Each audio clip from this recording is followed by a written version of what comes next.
going to be talking about Bucky, and he's going to tell us about a part of his history with Buckminster Fuller involving Bucky's home. That'll be the first question. Would you tell us about the home, where it was, and how you have come to be engaged with this, living in one of Bucky's houses? Well, I'm from West Frankfort, Illinois, which is a coal mining town, which is 25 miles from Carbondale. And Buckminster Fuller was a professor there at Carbondale, Southern Illinois University. And on Cherry and Walnut Street, he had a geodesic dome from the Pease Company from New York. It was the first one basically off their assembly line. And he built that in 1960. Ira Parrish built it, who was a construction person, who later built an office there, which was the Ira Parrish building. And that's where Bucky moved his office for the World Game later, which he invented in 1967. In 1972, I bought the house when he moved to Philadelphia, to the City Science Center, he and Ann. And I used to travel. I became obsessed with Buckminster Fuller around 1966, 7, trying to find the smartest people on earth. And I started looking for people to work with Einstein, and then I found out he worked with Einstein. He was one of the only 12 people given permission by Einstein to write about Einstein. So, and that was in 9 Chains to the Moon. And so I started working with him and audio taping him, and then I became his audio archivist. But I wasn't paid. I paid my own way. And through his comprehensive anticipatory design science attitude, I learned to buy houses and rent them to students.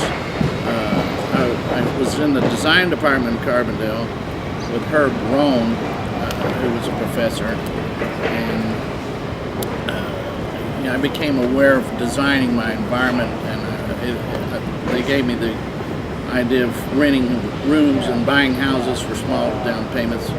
And then I obtained, then Bucky wanted to sell his house when he moved, and I bought his house from him, and my parents co-signed for me in 1972. I had it up until about 2000, probably 8 or something. I sold it to Bill Perk because I knew he would take care of it. He's a local professor, and he's to make a park out of it, Buckminster Fuller Park. The geodesic dome is actually a model of the C60 carbon molecule named after Bucky, Buckminster Fuller.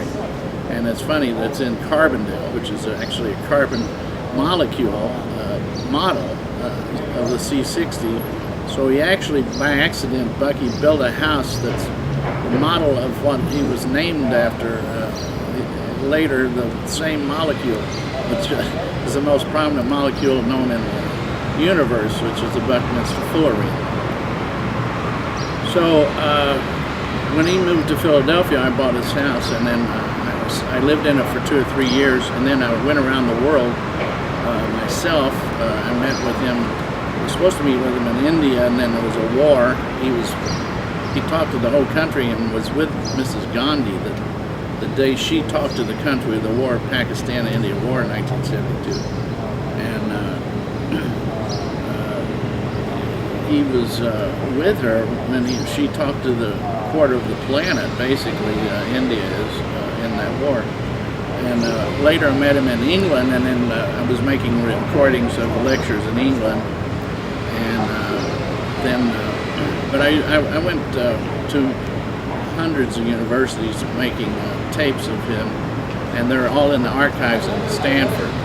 And I did that to help humanity in the future have at least some record. I thought it was extremely important for a record to be left at Buckminster Fuller. I couldn't afford video at the time,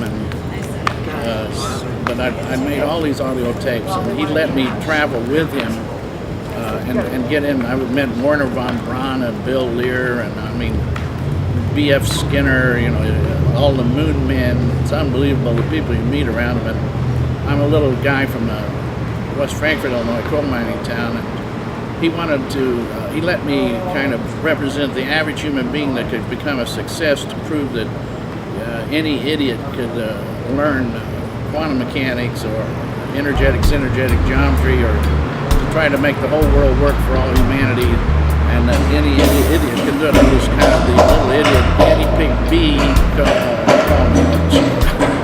considered guinea pig A, and